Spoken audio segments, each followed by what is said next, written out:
Hi everyone, I'm Dr. Anupriya and welcome to my YouTube channel Metalks with Anu.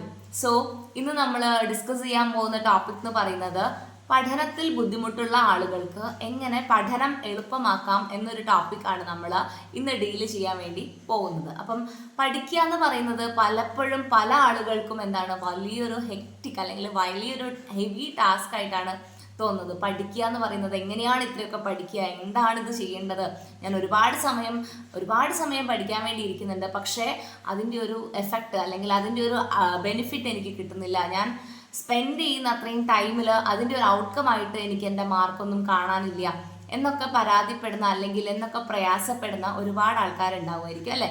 അതായത് കൂടുതൽ time effort ഇപ്പം ഒരു ദിവസത്തിൽ 24 മണിക്കൂറിൽ ചിലപ്പം വേണമെങ്കിൽ അവർ 16-17 മണിക്കൂറൊക്കെ ഇരുന്ന് കഷ്ടപ്പെടുന്നുണ്ടാവും അല്ലേ. പ്രത്യേകിച്ച് മത്സര പരീക്ഷകളൊക്കെ വേണ്ടി തയ്യാറെടുക്കുന്ന ആൾക്കാർ 16-17 മണിക്കൂറൊക്കെ ഫുൾ സ്റ്റഡിക്ക് വേണ്ടിയിട്ട് ഡെഡിക്കേറ്റ് ചെയ്യുന്ന ആൾക്കാരുണ്ടാവും. എന്നിരുന്നാൽ പോലും അവർക്ക് അവർ എക്സ്പെക്ട് ചെയ്യുന്ന രീതിയിലുള്ള ഒരു ഔട്ട്കം കിട്ടാതെ വരുന്നുണ്ടാവുമായിരിക്കും. സെയിം കുട്ടികളുടെ കാര്യത്തിലും അങ്ങനെയാണ്. ഒരുപാട് സമയം ഇരുന്ന് കഷ്ടപ്പെട്ട് പഠിക്കുന്ന മക്കളുണ്ട്, അതുപോലെ തന്നെ വളരെ കുറച്ച് സമയത്ത് മാത്രം പഠിച്ചിട്ട് നന്നായിട്ട് മാർക്ക് സ്കോർ ചെയ്യുന്ന കുട്ടികളുണ്ട്. അപ്പം ഇതിൽ നിന്നൊക്കെ നമ്മൾ മനസ്സിലാക്കേണ്ടത് എന്താന്ന് പറഞ്ഞു കഴിഞ്ഞാൽ പഠനം എങ്ങനെയാണോ പഠനത്തെ എങ്ങനെയാണോ അപ്രോച്ച് ചെയ്യുന്നത് അതുപോലെ ഇരിക്കും നമുക്ക് പഠനം തരുന്ന ഔട്ട്കം. അല്ലെങ്കിൽ അത് മാർക്കിൻ്റെ അടിസ്ഥാനത്തിലാണെങ്കിലും വേറെ എന്തെങ്കിലും റാങ്കിൻ്റെ അടിസ്ഥാനത്തിലാണെങ്കിലും വേറെ എന്തൊരു ഔട്ട്കം അല്ലെങ്കിൽ നമുക്ക് എവിടെയെങ്കിലും പെർഫോം ചെയ്യാനുള്ള ഒരു ഔട്ട്കം ആണെങ്കിലും എങ്ങനെയാണോ നമ്മൾ പഠനത്തെ അപ്രോച്ച് ചെയ്യുന്നത് അതുപോലെയാണ് പഠനം നമുക്ക് തരുന്ന ഔട്ട്കം എന്ന് പറയുന്നതും. നമ്മൾ നമ്മുടെ ബ്രെയിനിനെ, നമ്മുടെ തലച്ചോറിനെ നമ്മൾ ഫീഡ് ചെയ്യുന്ന സമയത്ത് കറക്റ്റായിട്ട് ഫീഡ് ചെയ്യുകയാണെന്നുണ്ടെങ്കിൽ നമുക്കത് എക്സാം ഹാളിലാണെങ്കിലും എവിടെയാണെങ്കിലും നമ്മുടെ തലച്ചോറ് കറക്റ്റായിട്ട് നമുക്ക് ഔട്ട്കം തരും. ഇനി അതല്ല, നമ്മൾ അപ്രോച്ച് ചെയ്യുന്ന രീതി അല്ലെങ്കിൽ നമ്മൾ പഠിക്കാൻ വേണ്ടിയിട്ട് യൂസ് ചെയ്യുന്ന മെത്തേഡ് എന്ന് പറയുന്നത് കറക്റ്റ് അല്ല എന്നുണ്ടെങ്കിൽ നമ്മുടെ ബ്രെയിനോട് നമ്മൾ എക്സാം സമയത്ത് ചുമ്മാ ഇരുന്ന് തർക്കിച്ചിട്ട് കാര്യമില്ല. അപ്പോൾ തലച്ചോറ് നമ്മളോട് ചോദിക്കും, എന്താണ് നീ പഠിക്കുന്ന സമയത്ത് ഇങ്ങനെയൊന്നും അല്ലല്ലോ എന്നെ പഠിപ്പിച്ചത് എന്ന് ചോദിക്കും. അപ്പം ഞാൻ പറയുന്നത് നമുക്ക് കൃത്യമായിട്ടുള്ള ഔട്ട്കം കിട്ടുന്നില്ല എന്നുണ്ടെങ്കിൽ അതിൻ്റെ അർത്ഥം നമ്മൾ പഠിച്ചിരിക്കുന്ന രീതി ശരിയല്ല എന്ന് തന്നെയാണ്. ഓക്കെ, അപ്പോൾ നമ്മൾ പഠിക്കുന്ന സമയത്ത് എപ്പോഴും അത് എന്ത് ചെയ്യുക, കറക്റ്റായിട്ടുള്ള ഒരു മെത്തേഡിൽ നമ്മൾ ഫസ്റ്റ് ടൈം ഒരു കാര്യം ലേൺ ചെയ്യുന്ന സമയത്ത് നമ്മളത് കറക്റ്റായിട്ട് നമ്മൾ ഫോണിലൊക്കെ ഫോട്ടോസൊക്കെ എങ്ങനെയാണ് സ്റ്റോർ ചെയ്ത് വെക്കുന്നത്, നമുക്ക് വേണ്ട സമയത്ത് കിട്ടേണ്ട ചില ഫോട്ടോസൊക്കെ നമ്മൾ ഫോൾഡറുകളായിട്ട് സ്റ്റോർ ചെയ്ത് വെക്കും അല്ലേ.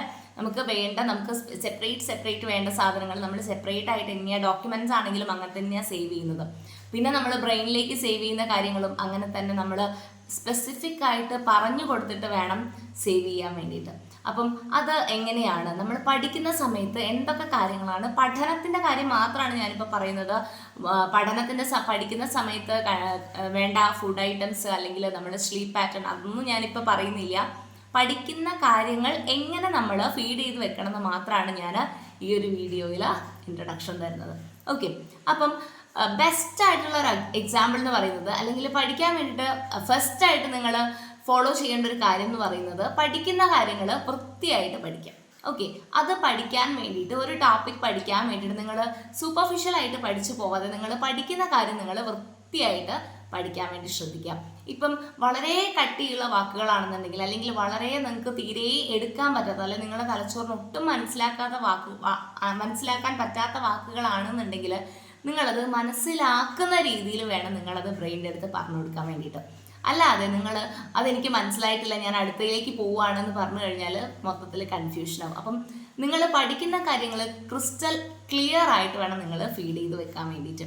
ഇപ്പം നിങ്ങൾക്ക് ഒരുപാട് മെത്തേഡ്സ് ഉണ്ട്, അത് പഠിച്ചെടുക്കാൻ വേണ്ടിയിട്ട് ഒരുപാട് മെത്തേഡ്സ് ഉണ്ട്. അപ്പം അതിനകത്ത് എല്ലാ ആൾക്കാരും കോമൺ ആയിട്ട് പ്രാക്ടീസ് ചെയ്യുന്ന ഒരു സാധനം എന്ന് പറയുന്നത് കോഡുകൾ ഉപയോഗിച്ചിട്ട് പഠിക്കുക അല്ലേ. കോഡുകൾ നിങ്ങൾക്ക് പല തരത്തിൽ യൂസ് ചെയ്യാൻ വേണ്ടി പറ്റും. ചിലപ്പം ഒരു ഓർഡറിൽ എന്തെങ്കിലും കാര്യം ഓർക്കേണ്ടതാണെന്നുണ്ടെങ്കിൽ നമ്മൾ യൂഷ്വലി ചെയ്യാവുന്ന കാര്യം എന്ന് പറയുന്നത് ആ ഓർഡറിൽ ഓർക്കേണ്ട കാര്യങ്ങളുടെ ആദ്യത്തെ അക്ഷരങ്ങൾ ഒരുമിച്ച് എഴുതി വെച്ചിട്ട് എന്ത് ചെയ്യും, നമ്മൾ അതൊരു കോഡാക്കി ആ ഒരു കോഡ് പഠിക്കും അല്ലേ.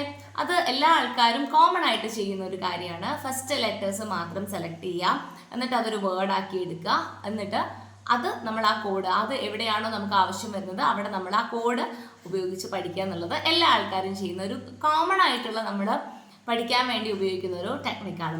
അത് വളരെ നല്ലൊരു ടെക്നിക്കാണ് അല്ലേ. നമുക്ക് ഒരുപാട് കാര്യങ്ങൾ, ഇപ്പോൾ ഒരു 10 പേരുകൾ നമുക്ക് അറ്റ് എ ടൈം ഓർക്കണം എന്നുണ്ടെങ്കിൽ നമ്മൾ എന്ത് ചെയ്താൽ മതി, ആ 10 പേരുകളുടെയും ഫസ്റ്റ് ലെറ്റേഴ്സോ അല്ലെങ്കിൽ സെക്കൻഡ് ലെറ്റേഴ്സോ ഒക്കെ കൂടെ ക്ലബ് ചെയ്തിട്ട് പുതിയൊരു വേർഡ് ഉണ്ടാക്കുക. എന്നിട്ട് ആ വേർഡ് പഠിക്കുക.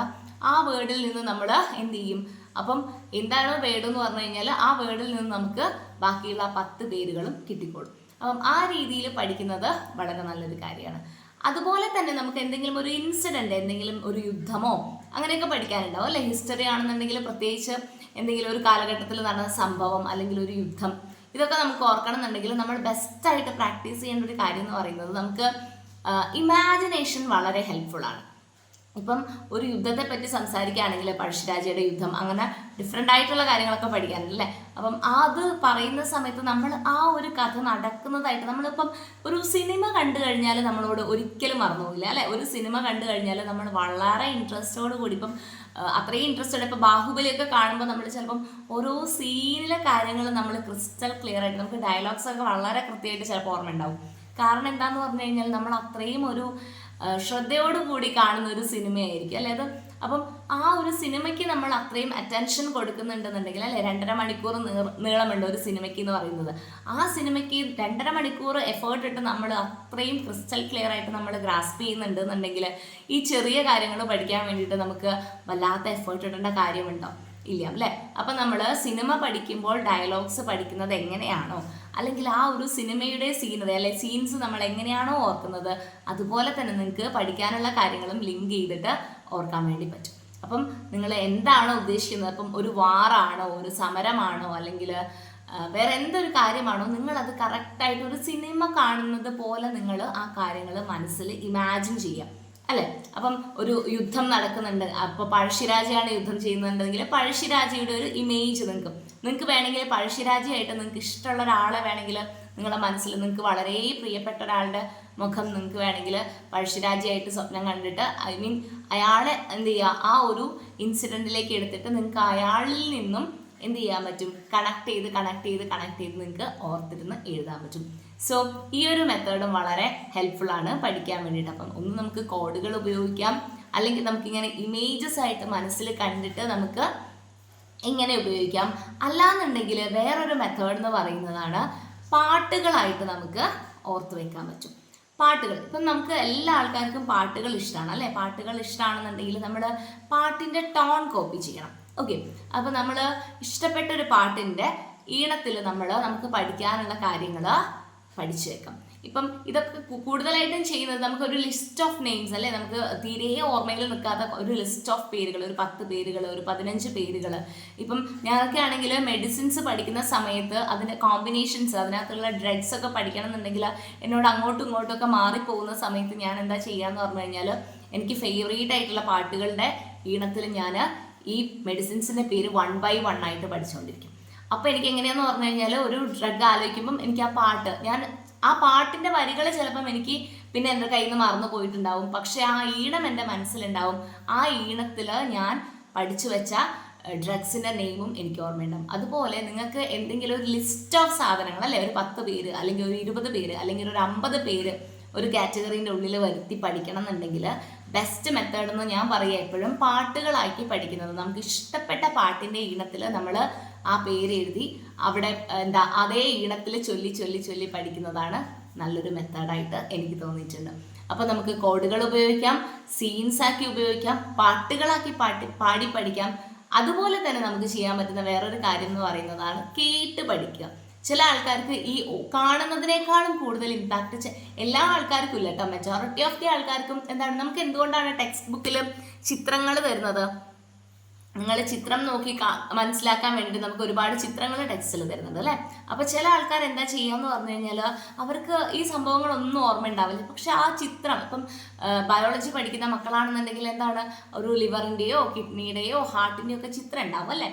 ആ ചിത്രം ആയിരിക്കും അവരുടെ മനസ്സിലുണ്ടാവുക. അപ്പോൾ ആ ചിത്രമായിട്ട് കണക്ട് ചെയ്തിട്ട് ആ ടെക്സ്റ്റ് ബുക്കിൽ എഴുതിയ കാര്യങ്ങളൊക്കെ അവർക്ക് ഓട്ടോമാറ്റിക്കലി എടുത്തോളും. കാരണം അവർ ആ ചിത്രത്തിൽ നിന്നും ഗ്രാസ്പ് ചെയ്ത് പഠിക്കുന്നവരാണ്. അപ്പം ഓരോ ആൾക്കാർക്കും ഡിഫറെൻ്റ് ആയിട്ടുള്ള എബിലിറ്റിയാണ് ഉള്ളത്.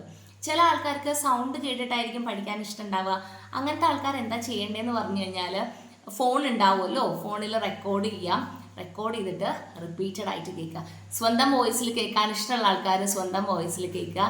ഇനി അതല്ല എനിക്ക് കൂടുതൽ ഇഷ്ടം എൻ്റെ ഫ്രണ്ടിൻ്റെ വോയിസ് ആണെന്നുണ്ടെങ്കിൽ അതേ നമുക്ക് ഇഷ്ടമുള്ള ഒരാളുടെ വോയിസ് ആണ് കൂടുതൽ കേൾക്കാൻ ഇഷ്ടം, ആ സൗണ്ട് നമുക്ക് ഇങ്ങനെ ഇടയ്ക്കിടയ്ക്ക് കേൾക്കണം എന്നുണ്ടെങ്കിൽ നമ്മൾ എന്ത് ചെയ്യാം, അയാളെ കൊണ്ട് റെക്കോർഡ് ചെയ്യിപ്പിച്ചിട്ട് നമുക്ക് കേൾക്കാം. നമുക്ക് അപ്പം അത് കൂടുതലായിട്ട് ഞാൻ പറയുന്നത് എപ്പോഴും നമുക്ക് ഇമേജസിലായിരിക്കും കൂടുതൽ ആൾക്കാർക്കും കമ്പം ഉണ്ടാവുക. പക്ഷെ റെയർ ആയിട്ടുള്ള ചില ആൾക്കാർക്ക് കേൾക്കുന്നതായിരിക്കും. ചില മക്കൾ നിങ്ങൾ ശ്രദ്ധിച്ചിട്ടില്ലേ, ക്ലാസ്സിലിരുന്ന് എന്ത് പഠിപ്പിച്ചാലും അവൾ പഠിച്ചോളും അല്ലെങ്കിൽ അവൻ പഠിച്ചോളും, വീട്ടിലൊന്നും വായിക്കില്ല, ക്ലാസ്സിൽ കേൾക്കുന്നതേ ഉള്ളൂ എന്ന് പറയും. കാരണം ക്ലാസ്സിൽ അവർ നന്നായിട്ട് ശ്രദ്ധിക്കുന്നുണ്ട്. അപ്പോൾ ക്ലാസ്സിൽ നിന്നും അവർക്ക് ആ ടീച്ചറുടെ സൗണ്ടാണ് അവർ ആക്സെപ്റ്റ് ചെയ്യുന്നത്. ആ സൗണ്ടിൽ എന്തൊക്കെയാണോ അവർ ഫീഡ് ചെയ്ത് വെച്ചിട്ടുള്ളത് അതാണ് അവർ റീപ്രൊഡ്യൂസ് ചെയ്യുന്നത്. അപ്പം ആ ഒരു മെത്തേഡ് അല്ലെ, കേട്ട് പഠിക്കുക എന്ന് പറയുന്ന ഒരു മെത്തേഡും വളരെ ആപ്റ്റ് ആയിട്ടുള്ള ഒരു മെത്തേഡാണ്. വേറെയും ഒരുപാട് മെത്തേഡ് ഉണ്ട്. നിങ്ങൾക്ക് ചില വേർഡുകൾ ചില സംഭവങ്ങളുമായിട്ട് കണക്ട് ചെയ്തിട്ട് പഠിക്കാം, ചില വേർഡുകൾ ചില സംഭവങ്ങളുമായിട്ട് കണക്ട് ചെയ്തിട്ട് പഠിക്കാം. അപ്പം അങ്ങനെയും നിങ്ങൾക്ക് ഓർത്തെടുക്കാൻ വേണ്ടി പറ്റും. ഞാൻ എപ്പോഴും ഒരു വേർഡിൽ എന്ത് കാര്യമാണോ പറയാൻ ഉദ്ദേശിക്കുന്നത്, അപ്പം ഞാൻ ആ വേർഡിൽ നിന്ന് തന്നെ അത് കണക്ട് ചെയ്ത് പഠിക്കാനാണ് ഞാൻ ശ്രദ്ധിക്കാറ്. അപ്പം ഞാൻ മക്കൾക്ക് പറഞ്ഞു കൊടുക്കുന്ന സമയത്താണെങ്കിലും ഒരു വേർഡ് ഞാൻ പറയും, ആ വേർഡിൽ നിന്ന് നമുക്കത് കിട്ടണം, എന്താ സംഭവം എന്ന് നമ്മൾ കറക്റ്റ് ഐഡൻറ്റിഫൈ ചെയ്യാൻ വേണ്ടിയിട്ട് ഞാൻ ഫോർ എക്സാമ്പിൾ ഞാനിപ്പം അനാബോളിസം കാറ്റാബോളിസം ഒക്കെ പറയുന്ന സമയത്ത് ഞാൻ അവരുടെ അടുത്ത് പറയും, ആന എന്ന് പറഞ്ഞു കഴിഞ്ഞാൽ എന്താ, വലിയൊരു ആനിമലാണ് അല്ലേ. അപ്പം അനാബോളിസം എന്ന് പറഞ്ഞു കഴിഞ്ഞാൽ വലുതൊന്ന് ഫോം ചെയ്യുന്നതിനെയാണ് അനാബോളിസം എന്ന് പറയുക. അതേ സ്ഥാനത്ത് കാറ്റാബോളിസം എന്ന് പറഞ്ഞു കഴിഞ്ഞാൽ കാറ്റ് എന്ന് പറയുന്നത് ചെറുതല്ലേ, അപ്പം കറ്റാബോളിസം എന്ന് പറയുന്നത് വലുത് ചെറുതാക്കി മാറുന്നതിനാണ് കറ്റാബോളിസം എന്ന് പറയാം. ഇനി മെറ്റാബോളിസം എന്ന് പറഞ്ഞു കഴിഞ്ഞാൽ എന്താണ്, മെറ്റ എന്ന് പറഞ്ഞാൽ നിങ്ങൾ മാന്ന് കണക്ട് ചെയ്തിട്ട് മൊത്തത്തിലുള്ള രാസപ്രവർത്തനങ്ങളെയാണ് മെറ്റാബോളിസം എന്ന് പറയും. ഇങ്ങനെ ഈ രീതിയിൽ അതേ വേർഡിൽ നിന്ന് തന്നെ നമുക്ക് എത്രത്തോളം കിട്ടുമെന്ന് നോക്കും, അതിനനുസരിച്ച് പഠിക്കാൻ വേണ്ടിയിട്ട് പറയാം. അപ്പം ഡിഫറെൻ്റ് ആയിട്ടുള്ള ആൾക്കാർക്ക് ഡിഫറെൻ്റ് ആയിട്ട്, പക്ഷേ എല്ലാ സമയവും നമ്മൾ ഇതിൽ ഏതെങ്കിലും ഒന്ന് സെലക്ട് ചെയ്താൽ മതി.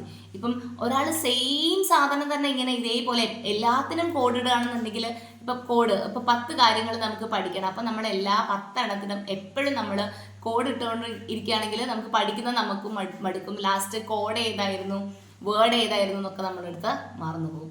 അതിലും നല്ലത് നമുക്ക് ചില സാധനങ്ങൾക്ക് ചില സാധനങ്ങൾ ചെറുത് മാറ്റി ഉപയോഗിച്ചിട്ട് പഠിക്കാം. അപ്പം നമുക്ക് വലിയ കൺഫ്യൂഷൻസ് ഒന്നും വരില്ല, നമുക്ക് പഠിക്കുന്ന കാര്യങ്ങൾ അത്രയും ക്ലിയർ ആയിട്ട് വരും. സോ ഇത്രയും ടെക്നിക്സ് നിങ്ങൾക്ക് പഠിച്ചിട്ട് ഓർമ്മയിൽ നിൽക്കാത്ത ആൾക്കാർക്ക് ഇത്രയും മെത്തേഡ്സിലൂടെ നമുക്ക് ഗ്രാസ്പ് ചെയ്ത് ജസ്റ്റ് ഒന്ന് ഫീഡ് ചെയ്ത് കൊടുത്താൽ മതി നമ്മുടെ ബ്രെയിനിന്. അത് പിന്നെ ഒന്ന് റീകോൾ ചെയ്ത് കഴിഞ്ഞാൽ ഇടയ്ക്കിടയ്ക്ക് നമ്മളൊന്ന് ഓർത്ത് നോക്കിക്കഴിഞ്ഞ് കഴിഞ്ഞാൽ തീരുന്ന പ്രശ്നമേ ഉള്ളൂ. അപ്പോൾ കോംപ്ലിക്കേറ്റഡ് ആയിട്ടുള്ള കാര്യങ്ങൾ എന്ത് ചെയ്യുക, നമ്മൾ സിംപ്ലിഫൈ ആക്കിയിട്ട് സിമ്പിൾ ആക്കിയിട്ട് എന്ത് ചെയ്ത് കൊടുക്കുക, ബ്രെയിനിന് പറഞ്ഞു കൊടുക്കുക. സോ അത്രയാണ് ഇന്ന് പറയാനുള്ളത്. Thank you.